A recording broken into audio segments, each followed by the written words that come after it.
Bonjour tout le monde, mon nom est Daniel Lafrance, bienvenue à un autre tutoriel After Effects. D'abord aujourd'hui, je vais m'excuser pour la voix nasillarde, j'ai encore le rhume qui traîne un petit peu. Donc on va essayer de faire ça court aujourd'hui, on va commencer notre série de tutoriels sur le motion design.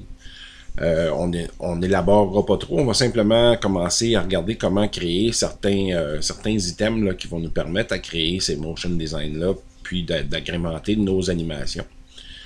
Donc, ce qu'on va voir aujourd'hui, on va arrêter cette visualisation-là. Donc, on va créer des accents comme ça avant de faire apparaître un titre ou avant de révéler un logo, exemple, juste pour attirer l'attention des gens qui vont regarder cette vidéo-là. Donc, on a les accents comme ça qu'on va regarder comment les créer.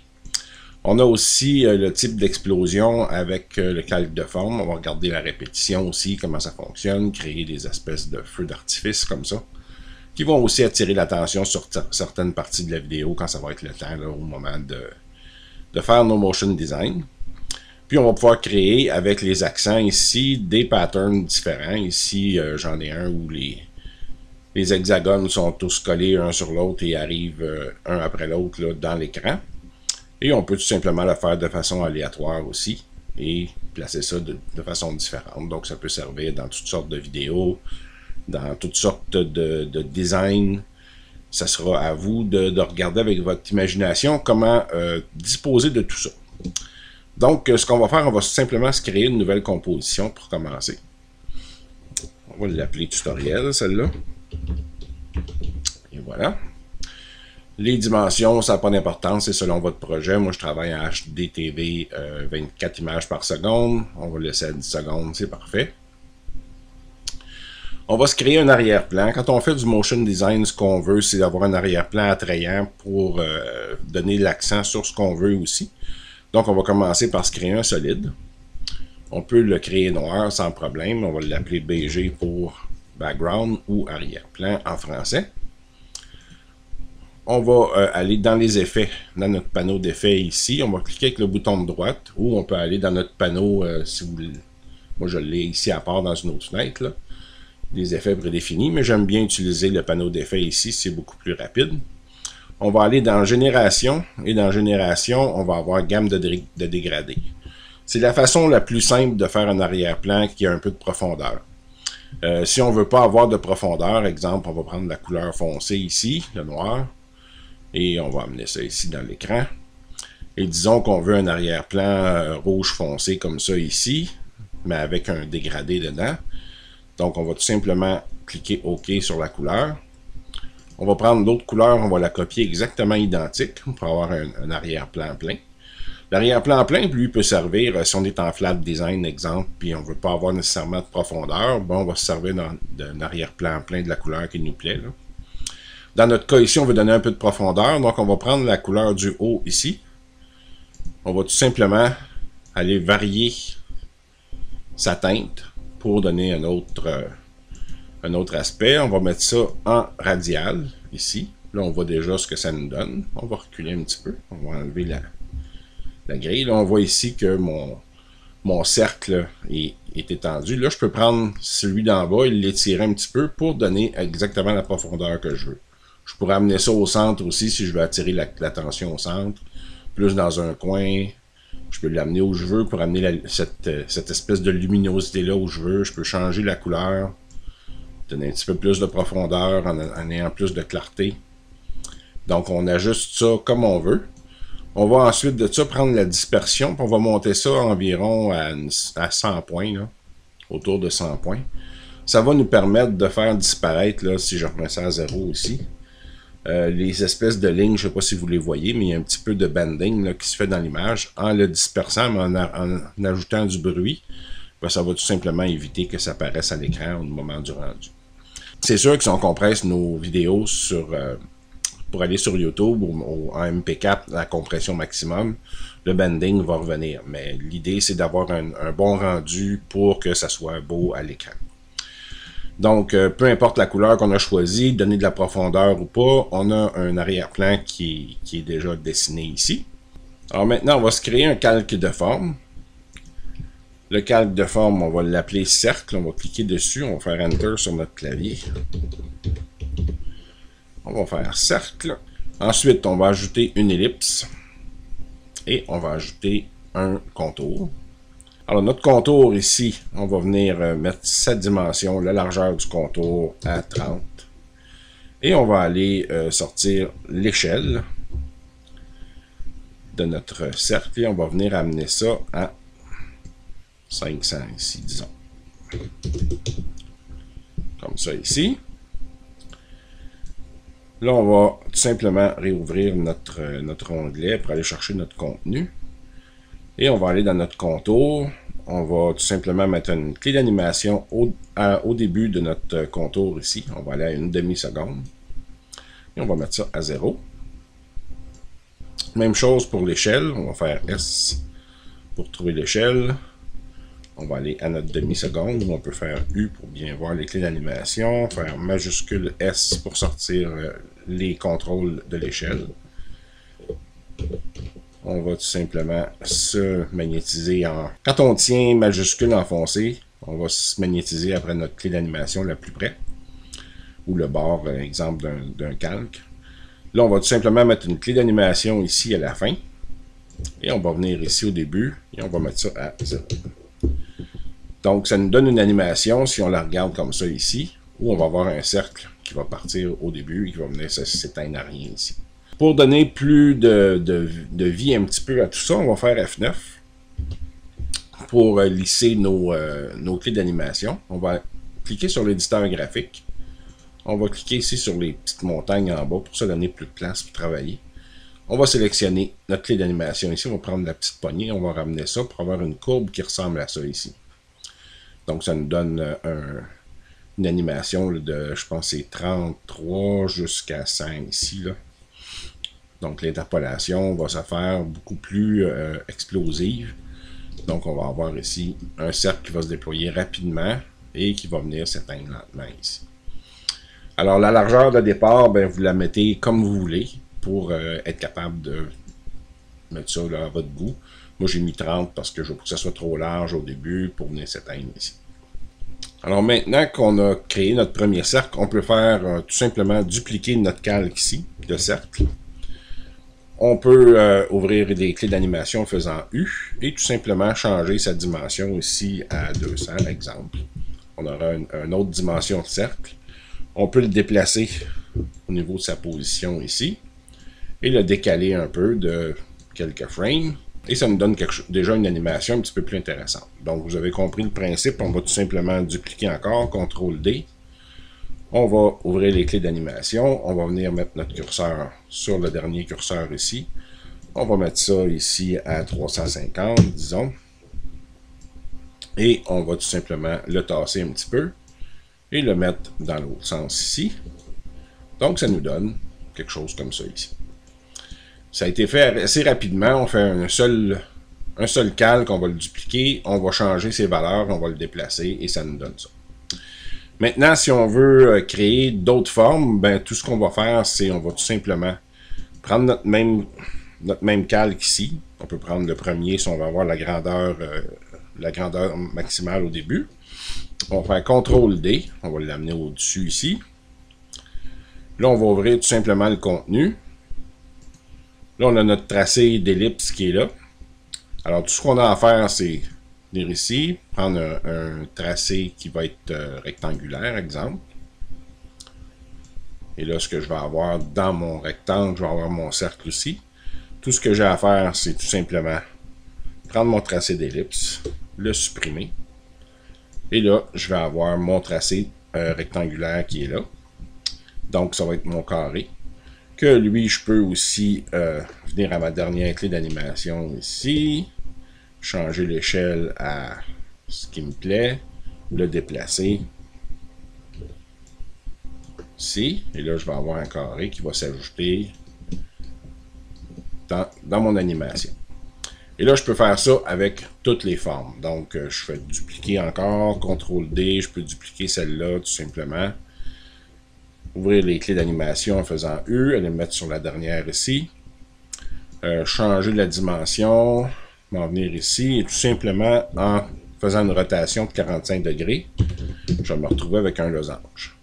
Donc, si je pars mon animation ici maintenant, ben, je vais avoir 4 formes qui vont être différentes. On a les cercles, 5 formes plutôt. J'ai les 3 cercles, le carré et le losange. Je vais dupliquer mon carré. Je vais faire CTRL-D ici. Je vais l'amener au-dessus pour bien le reconnaître. On va tout simplement ouvrir le contenu. On va aller chercher un polyétoile. On va faire disparaître notre tracé rectangulaire. Et là, ce qu'on va faire, on va tout simplement venir ici pour voir, on va l'isoler pour être sûr d'avoir seulement l'étoile qui va être ici. Et là, on va travailler notre étoile un petit peu. Si on ne veut pas une étoile, on veut un hexagone, on va faire ça à 6. On va s'en venir ici à la dernière clé d'animation pour la transformation totale. On va tout simplement augmenter ça ici. Ça va être autour de 87, si ma mémoire est bonne plutôt. Et voilà. Et là, j'ai mon hexagone. Je vais tout simplement le déplacer un petit peu. Et voilà, là, je peux le changer d'endroit ici. Je peux sortir les clés d'animation en faisant U. Je me rends à la dernière. Et là, je peux varier la taille aussi pour que ça soit différent. Fait que vous avez compris le principe. Pour créer des explosions de ce genre-là ou des accents qui vont venir donner un petit peu de vie à nos animations, ben, c'est pas très compliqué. On va tout simplement créer un calque de forme et modifier ses valeurs ensuite pour arriver à quelque chose qui va faire notre affaire. Là, au niveau des dimensions, au niveau de l'animation, on peut mettre l'animation plus rapide, plus lente, c'est au goût. Donc, je vous laisse vous débrouiller avec ça, maintenant que vous avez la base, pour pouvoir créer ça à votre goût. Ce qu'on peut faire maintenant, c'est tout simplement conserver, soit en précomposant ou conserver la composition dans un projet où on va aller chercher ensuite de ça ces animations-là pour les mettre dans d'autres projets. Donc, on n'est pas obligé de les recommencer à chaque fois. On peut tout simplement se servir de template comme ça. Excellent pour ça. On va aller voir les explosions maintenant. Ils sont aussi faciles à créer. Là. Ça a l'air complexe comme design ici, là, quand on regarde ça, mais c'est assez simple à faire aussi. Donc, on va aller se créer une autre composition qu'on va appeler tutoriel 2. Voilà. On va créer notre arrière-plan. Là, on va créer un solide. On va l'appeler BG pour arrière-plan. Voilà, on va aller dans nos effets. La même chose, on va aller dans génération, gamme de dégradé. Je pourrais prendre le dégradé 4 couleurs aussi pour faire des variances là, au niveau du... là, je peux faire ça toute de la même couleur si je veux, pour me donner ensuite des nuances. Donc, si je prends celle-là ici, puis que je m'en vais ici, donner une petite nuance plus pâle ici. Ensuite, je prends celle-là ici, et je donne une autre nuance plus pâle. Là, je vois ici que j'ai une nuance ici différente. Et ici, un peu plus foncé. Après ça, je peux tout simplement prendre... Là, on va cliquer là-dessus ici pour bien voir. Et là, je peux changer la variance de mon arrière-plan comme je veux. Je peux changer les couleurs d'endroit. Je peux mettre le focus où je veux. Le fondu est à 100, je peux le mettre un petit peu plus large pour que le fondu soit différent. Bouger ça un petit peu, ça c'est pour donner un peu de flou, là, pour mélanger bien comme il faut les couleurs. Cette couleur-là est un petit peu vive à mon goût, là. On va la changer pour ça ici. Donc on peut varier ça, là, puis avoir un arrière-plan qui donne plus de valeur à un côté. Désolé. Vous arrangez ça à votre goût, et voilà. Disons que comme ça ici, ça sera très bien. Maintenant, on va ajuster ça dans notre fenêtre. Maintenant, pour les explosions, on va tout simplement se créer un calque de forme qu'on va utiliser pour créer notre explosion. On va aller tout simplement s'ajouter à ça une ellipse. On va y ajouter un fond. Le fond, bon, on va lui mettre la couleur qui nous plaît. Dans notre cas ici, on va mettre ça blanc. Et là, c'est assez simple ce qu'on a à faire pour bien déplacer ça. On va aller dans le tracé ici d'ellipse et on va animer sa position. Donc, on va prendre la position qui est au départ ici, 0. On va cliquer sur la clé d'animation. On va aller ici à 1 demi-seconde. Et là, on va tout simplement changer sa position pour l'amener ici. Même chose, on fait F9. On va dans notre éditeur graphique. Et on va aller créer notre courbe comme on la veut pour que ça soit explosif, comme ça ici. On va se donner un petit peu de place pour travailler. Maintenant, on va aller directement dans le centre. Et on va ici enlever la contrainte pour la taille. Et on va tout simplement modifier la taille pour donner une autre allure. Disons qu'on la met à 10 ici, par 100. On va se retrouver avec une ellipse, comme ça ici, qui part de là et qui s'en va là. Donc, dans le centre, on va tout simplement mettre une clé d'animation. Et au début, ici, on va tout mettre ça à 0. Et voilà. Et à la fin, on va remettre ça à 0 aussi. Comme ça.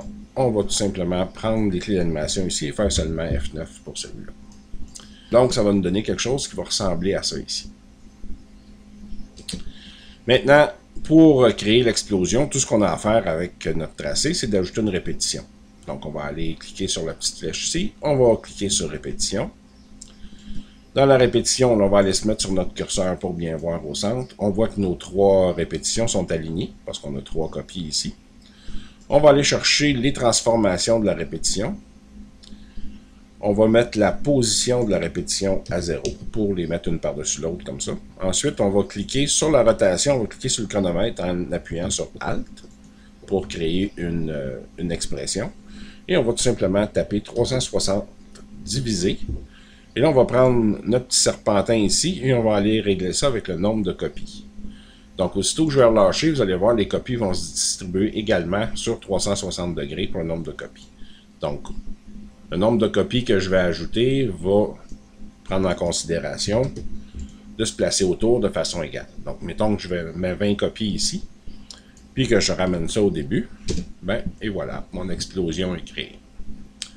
Donc, vous avez vu, c'est assez facile à faire, c'est pas compliqué, et ça nous donne quelque chose de très bien. Là, ce qu'on peut faire, c'est on fait U ici pour amener nos clés d'animation. Si on trouve ça un petit peu rapide, on va tout simplement sélectionner toutes nos clés.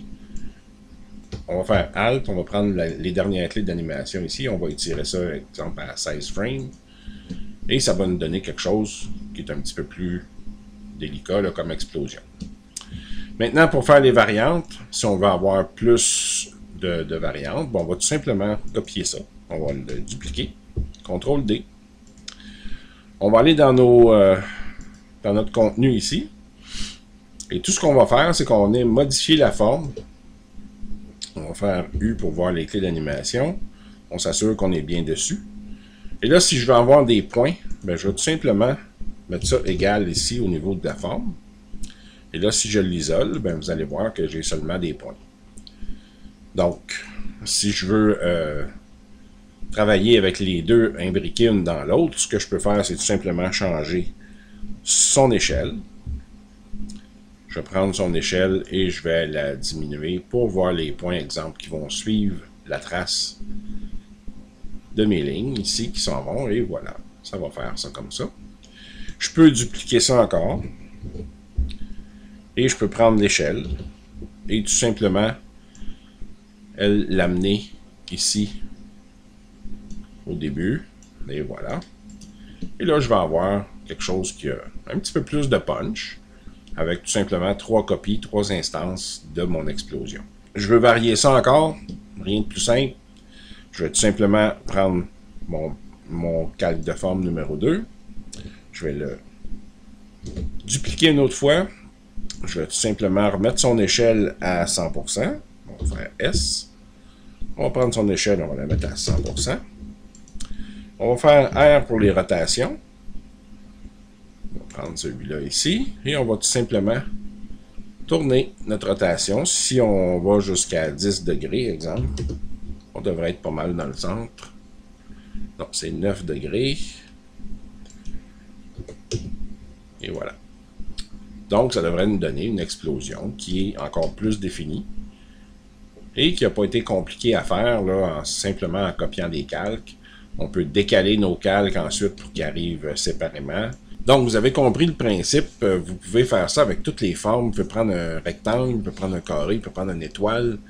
Et vous pouvez faire toutes ces explosions-là de la même façon, avec la même technique, pour arriver au résultat que vous voulez avoir. Puis, ça va vous donner des explosions qui sont des accents qui vont vous donner beaucoup de force à vos motion design. On peut créer des patterns comme ici, là. Tout ce qu'on fait, c'est qu'on prend une forme et on va tout simplement l'aligner une à côté de l'autre de façon aléatoire ou d'un pattern bien précis. La même chose ici, ben là, ils ne sont pas collés l'une sur l'autre, ils sont une dans l'autre ici pour arriver à un pattern comme ça qui peut donner quelque chose de joli. Là, si on a quelque chose, un titre, par exemple, à dévoiler, qu'on pourrait dévoiler en dessous de ça. Alors, ça va être tout pour moi aujourd'hui. Je vais m'arrêter avant que la voix me lâche complètement.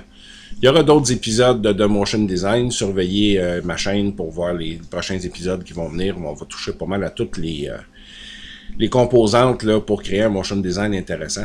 J'espère que vous avez apprécié la vidéo. Si c'est le cas, faites-moi un pouce en l'air. Ça me donne toujours un peu de fierté et surtout un peu de notoriété à ma chaîne. Ça fait pas de tort non plus. Si vous avez adoré la vidéo, partagez-la avec le plus de gens possible pour partager ces techniques-là avec les internautes qui sont intéressés à ce sujet-là. Et si vous n'êtes pas abonné à ma chaîne, ben faites-le maintenant pour rien manquer de ce qui va suivre. Il me reste à vous souhaiter une bonne semaine, puis on se retrouve, je l'espère, la semaine prochaine en meilleure santé.